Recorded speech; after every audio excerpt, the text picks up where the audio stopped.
The move is difficult but devastating.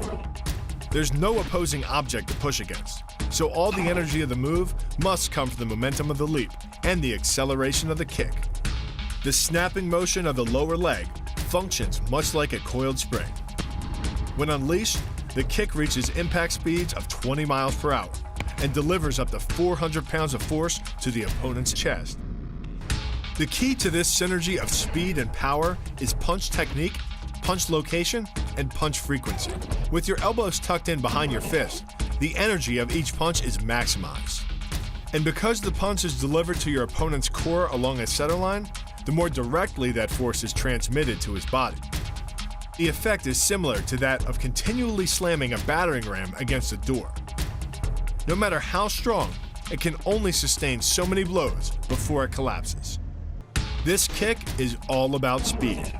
The further the foot travels, the greater its acceleration, and the more dangerous a weapon it becomes. Powered by the muscles of the hip flexor and the quadriceps, by the time your foot reaches your opponent's throat, it's traveling nearly 40 miles per hour. That type of speed yields over 1,000 pounds of force, enough to puncture the Adam's apple and crush your windpipe. The power of the takedown is derived from the simple mechanical advantage you hold over your opponent. By wrapping up his striking leg at the upper thigh, you've placed your opponent in what's called conditional stability. If he remains stationary, he could technically maintain his balance indefinitely. But by driving him backward and initiating a sweep of his other leg, you've added two destabilizing factors, and the loose center of gravity simply cannot hold.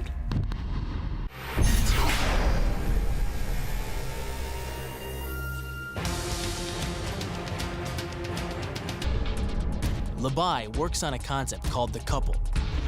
Basically, it's two levers linked at a single fulcrum, the elbow lock. And it doubles the foot-pounds of torque you can generate when compared to a single-arm lock. There's more than enough force to flip an opponent to the mat or dislocate his elbow. By using the twisting motion of the torso to drive the strike, the business end of the hardwood fighting stick can quickly accelerate to more than 25 miles per hour. On contact with the skull, the energy is enough to cause a depressed fracture. It's the same injury-producing force as being hit in the temple by a hammer. Balayage Pamali relies on something called a flexion moment imparted to the neck to do damage. An average man's neck can withstand about a 140 foot-pound flexion moment. Beyond that, soft tissue and even vertebrae can be crushed. By bringing your weight down fast, this move could easily deliver twice that amount of force. And it wouldn't just end a fight. It could leave your opponent paralyzed or dead. With the elbow locked, the opponent's forearm becomes a lever and his elbow a fulcrum. Any force applied to his wrist is more than doubled by the mechanical advantage of leverage.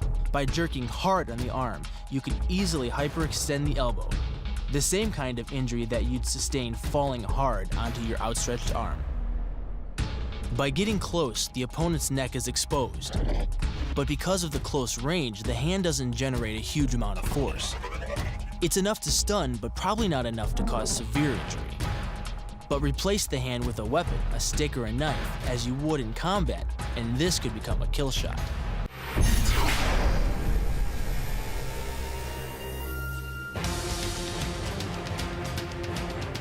But take that same man already moving and apply a small force to his unstable center of gravity, and even a weak judoka can hurl a much larger man many feet.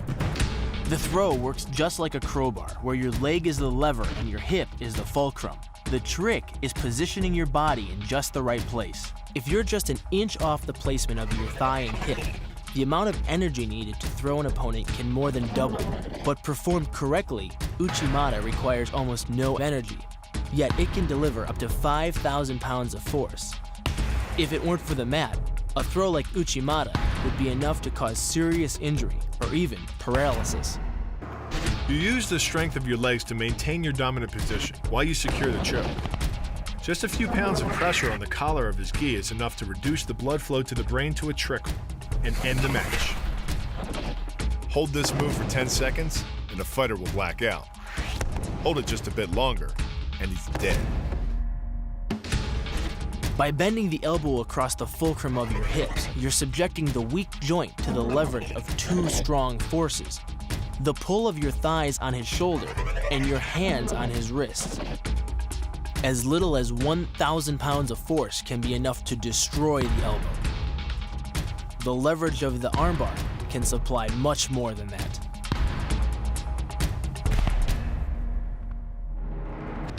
The sacrifice throw is a simple lesson in conservation of energy. The stronger the opponent attacks, the further he gets thrown. It works like a catapult, where your opponent's momentum supplies the counterweight. The faster he's going, the further he's going to fly, and the harder he's going to land.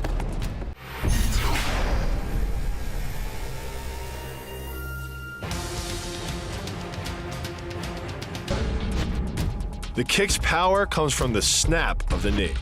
The snap is created when the quadricep, the largest muscle in the body, contracts and pulls the tendon connecting to the foot over the knee. Using the knee as a pulley, the strength of the quad is enough to accelerate your foot to speeds close to 30 miles per hour.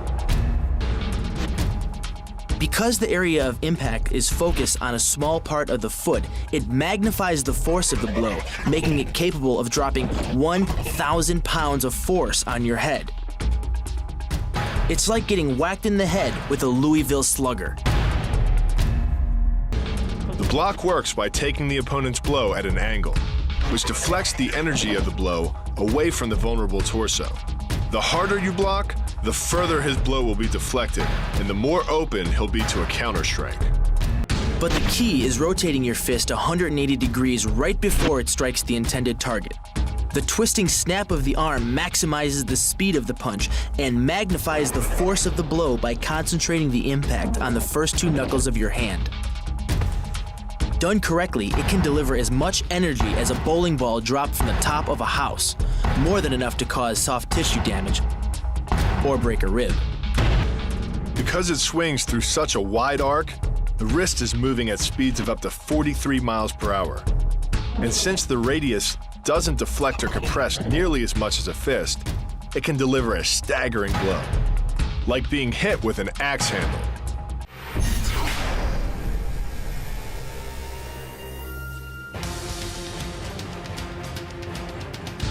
Because you don't have time to cock your arm in a surprise attack, bursting's effectiveness doesn't come from the rotational power of the torso. Instead, it's driven by the legs, which hurl you forward into your opponent. Both the block and the strike land with 300 pounds of force, more than enough to collapse the windpipe or fracture the delicate bones of the face. Doing the 360 defense requires you keep your body in motion at all times, using your arms to defend different angles of attack. The key is keeping your arms at an oblique angle with your hands open and straight so that you don't take any blows straight on.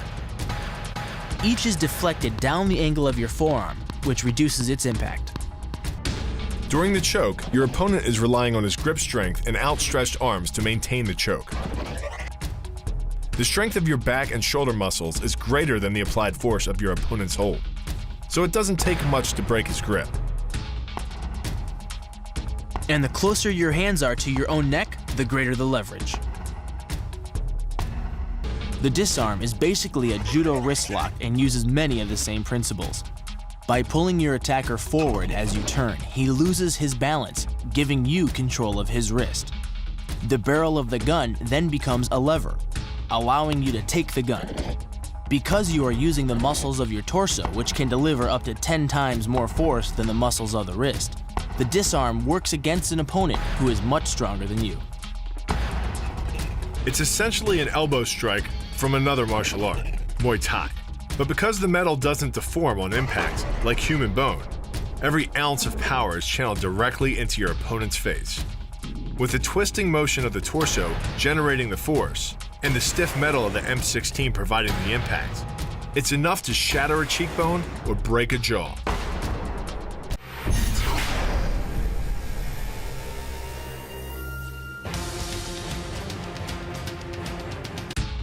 With the combined momentum of your forward step, the twist of your torso, and the swing of the rifle, the butt stroke can strike your opponent at over 18 miles per hour, carrying well over 550 pounds of force.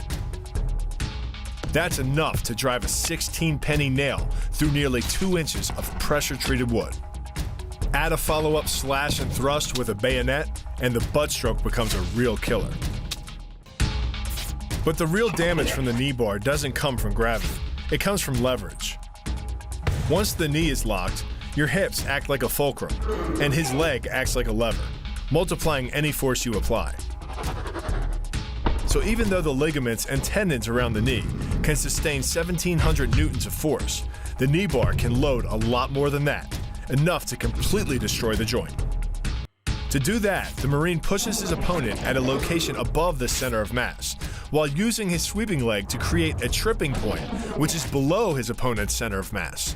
Once the loss of stability has occurred, gravity does the work, and the damage. On the ground and on his back, your opponent is now vulnerable to any number of finishing strikes. Working much like a nutcracker, your forearm and biceps apply pressure to your opponent's carotid arteries. Located on either side of the trachea, these two arteries are the only way to get blood to the brain. It can take less pressure than squeezing an orange to stop the flow of blood to the arteries.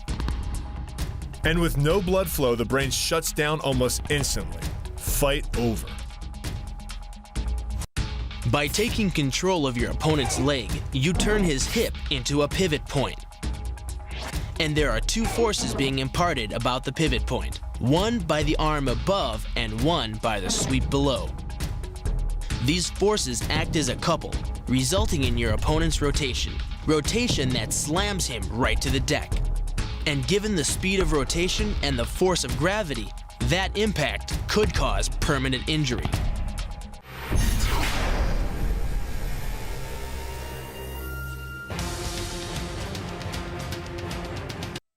The key to the double is to hit your opponent below his rib cage, which knocks him off his center of gravity. Wrapping your arms around his legs prevents him from regaining it. Your forward momentum, coupled with the upward thrust of your hips, gets your opponent airborne. Driving him to the mat can yield over 3,000 pounds of injury-producing force. That's like dropping a 20-pound bag of cement off a 9-foot ladder onto someone's chest. The key to the sprawl is sliding your legs backward, while leaning in and locking your hips at the same time. This forces your opponent's center of mass beyond its stability zone. Coupled with the downward thrust of your forearms, he's now supporting your entire upper body with the back of his neck and head, which leaves him face down on the mat, vulnerable to any number of attacks. The power of this move comes from the spin. Like the wrecking ball at the end of a demolition crane, the power is generated by the rotation of the body. In conjunction with the snap of the knee, the foot achieves a velocity of nearly 30 miles per hour. When the heel connects with the solar plexus, it transfers 1,400 pounds of force, enough to damage internal organs and fracture multiple ribs. The move gets its power from the pressure exerted by your legs. The first leg imparts pressure to the carotid artery. The second leg, working in conjunction with your arms, optimizes that pressure, transforming you into a human vice grip.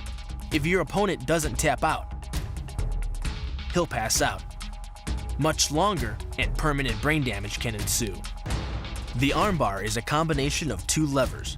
While your legs push up on your opponent's neck, your arms apply downward pressure to his trapped wrist. The opposing forces turn the elbow into an ad hoc fulcrum point. The armbar can result in a complete destruction of the elbow's articulating structures.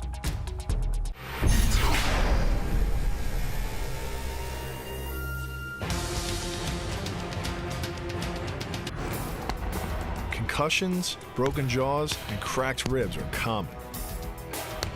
The kick is a fundamental strike in Muay Thai. Like the jab in Western boxing, the kick is the long-range weapon of the sport. The kick's power comes from the torque generated by the rotation of the hips. It's the same principle that cracks a whip. Turning the hips just a few degrees forces the foot to travel a much greater distance and creates a lot of speed as it does. The longer the leg and quicker the rotation, the faster the kick. And unlike karate, Muay Thai fighters are also taught to strike with the hard bone of the shin. A Muay Thai kick can generate roughly the same force as a baseball bat, enough to crack a rib or a leg. That same focus and accuracy are at the core of the drip, and are the same principles that underlie the most devastating strike in Muay Thai. Basically, it works like a point of a knife. All the force is magnified by being concentrated in a small, hard area. Even if the elbow doesn't deliver a knockout, it will almost always leave a nasty cut and often end a fight. With the long-range power angle kick and the fight-stopping elbow strike, we've made a good start at building our Muay Thai arsenal. But there's still a lot to learn. But the school could teach us another move to add to our arsenal.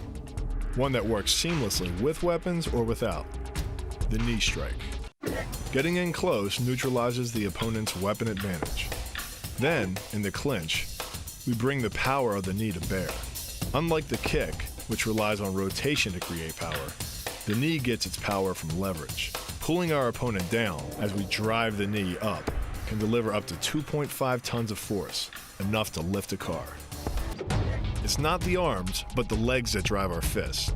Like a piston, the explosive power of the legs is capable of generating hundreds of pounds of force, all to a very vulnerable area, the soft underside of the opponent's jaw. Like the Hanuman move, the flying knee relies on the explosive power of the legs. But rather than spread the power of our blow over two fists, it concentrates it into the spear point of the knee and combines it with the force of gravity. It's the equivalent of hitting our opponent in the chest with a sledgehammer.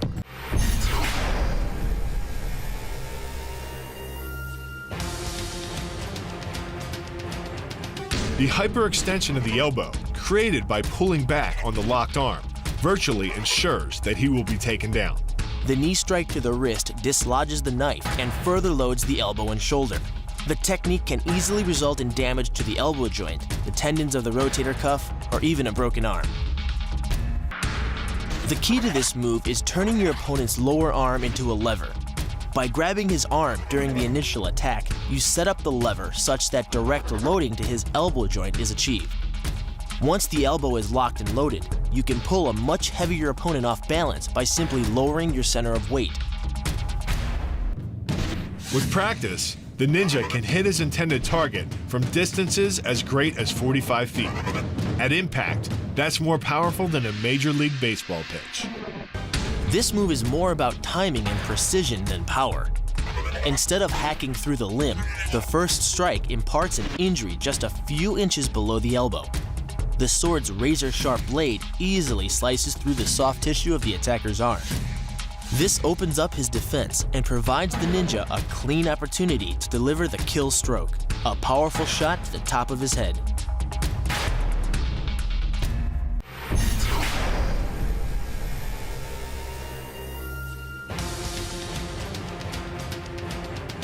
Unlike most kicks that land with the side, ball, or top of the foot, the Gastrizen uses the heel to deliver the blow. This alignment of the heel, ankle, lower leg complex channels some 2,000 pounds of force into the opponent. More than enough to break a baseball bat. The higher you can lift your opponent in this move, the faster he'll hit the ground. It's not just your force working against him. His acceleration due to gravity can mean his head hits the ground with a 3,500-pound impact. On a hard surface like concrete, this is more than enough to cause a serious brain injury. First, the opponent's arm works as a lever to optimize your control. Second, your own back serves as a pivot point for the throw. The strength and stability of your back allows you to throw a much heavier opponent than in a move that requires you to lift him. Between our stand-up strikes and throws, we're beginning to feel pretty confident about the standing portion of the fight. This move uses your opponent's arm as a lever working against him. The greater the torque on his shoulder, the greater the pain inflicted. And exceeding the joint's normal range of motion causes more than just pain. The soft tissue, muscles, and the bone can all be seriously damaged by this pressure. The goal of this lock is to stretch the tendons at the top of the foot to the breaking point. The strongest tendons have a tensile force threshold of just over 400 pounds. Applying any more pressure than that can tear the tendons from their base or snap them in two.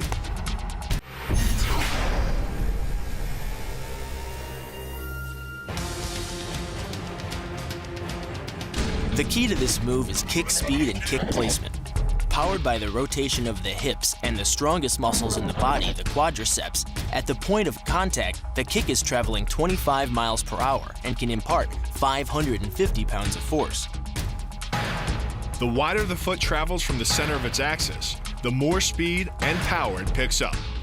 More than enough to cause a knockout or concussion. Delivered to the neck, it can fracture the cervical vertebrae. The rotation of the torso is the basis for the strike's power.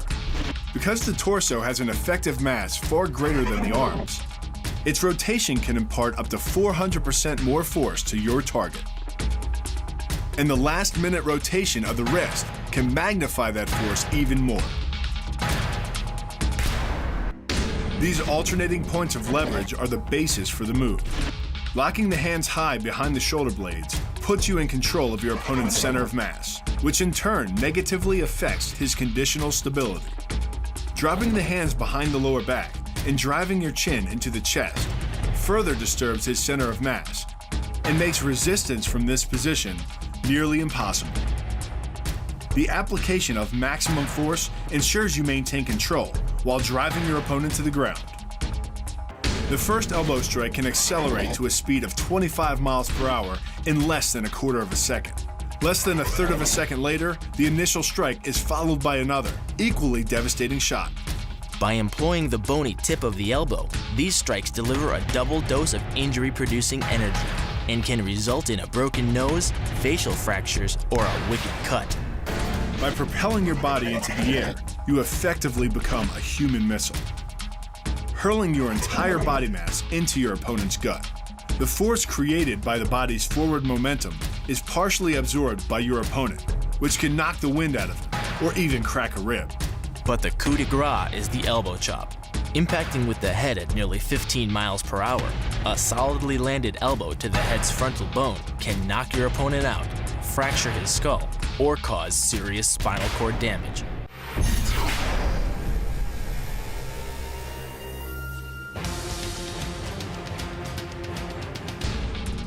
By grabbing the wrist, you provide hundreds of pounds of additional leverage. This reduces your opponent's ground weight by half and allows you to more easily knock your opponent off balance. The rotation of the hips then amplifies the power of the leg sweep. Coupled with the wrist grip, you are in complete control of your opponent's body. Leaning back slightly and driving the knee up utilizes the full power of the thigh, and the foot accelerates up to 16 miles an hour in just 1/4 of a second. That's twice the acceleration speed of a Porsche. Coupled with the rotation of the hips, the kick can impart 450 pounds of force upon impact with the ribs. When executed perfectly, it's a motion similar to cracking a 2x4 with a sledgehammer. The calf crush works because of the ankle lock. Working in conjunction with your leg, it serves as a sort of high torque pinch point, imparting hundreds of pounds of force on the tibia and fibula.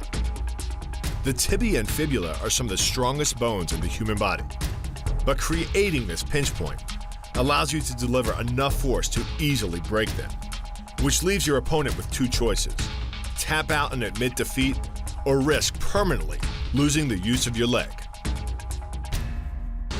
The key to the scissors takedown can be found in the move's name. Throwing your legs around either side of your opponent, one high on the torso, the other just in the crease of the knee, provides you with a lever on either side of his body. It's literally like a piece of paper between two blades of a scissor, only instead of slicing through paper, you're using a combination of potential and kinetic energy to cut through your opponent's center of gravity. The downward force exerted on his gi pulls your opponent across his tipping point. Along with your body weight, you generate enough instability in your opponent to drive his body to the mat, like a child tossing around a rag doll. The hip throw capitalizes on the body mechanics of both you and your opponent. Thrusting your hips into your opponent's waist creates a pivot point around which his arm is the lever. With your legs between his, you've created a center of gravity significantly lower than your opponent's. This imparts maximum instability and helps you maintain control while throwing him over your hip. The throw, coupled with the downward force of gravity, generates a speed of 8 miles per hour, which can create more injury-producing impact energy than falling down a small flight of stairs.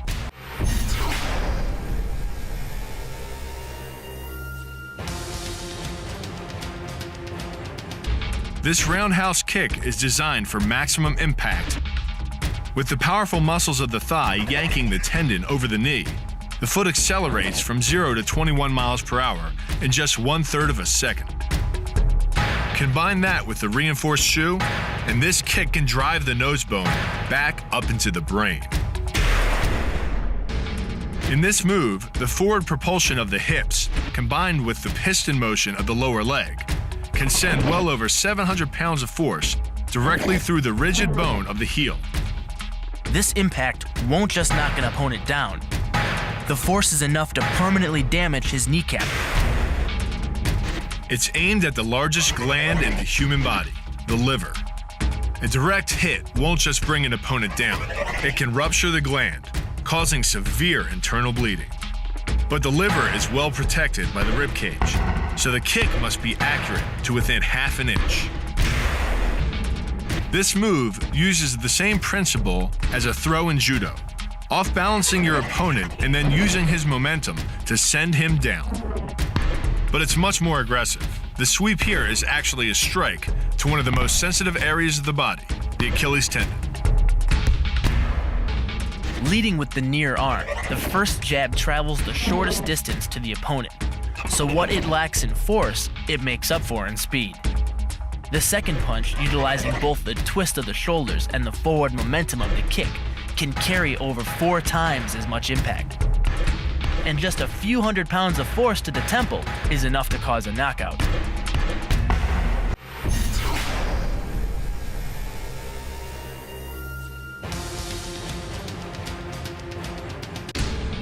The move works by using your opponent's own body weight against him. The first strike can land at speeds greater than 20 miles per hour and can stun your opponent with the same injury-producing energy as dropping a bowling ball from over 11 feet onto his torso. By using his arm as a lever in conjunction with the leg sweep, you drive your opponent to the ground. Once he is on the ground, you follow up with a devastating strike to his face. The secret to the move is wrist control. By rotating your opponent's wrist to the maximum extent of its range of motion, the bones of the wrist lock against the bones of the forearm and make it impossible to bring the strong muscles of the upper arm to bear. Then, you can pull your opponent off balance and into a potent knee strike.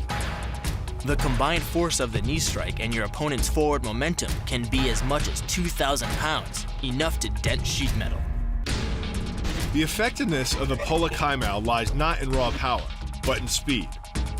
By relying on your triceps to snap the strikes forward over the elbow, 3 blows can hit in 7/10 of a second. The final impact of the strike to your opponent's face can deliver as much as 175 watts of power, more than enough power to stun him or crush the cartilage of his nose. You then add insult to injury, firing one last shot into one of the most sensitive regions of the body, the groin. Pulling off the move relies on 2 factors. The first is to combine the block and the strike into a single action. This reduces the time your opponent has to respond to just 1/10 of a second. But the real focus is to aim your strike at the throat. Because as little as 76 pounds of force can collapse the larynx, the strike doesn't need to deliver a lot of force to be deadly. One blow like this and the fight is over.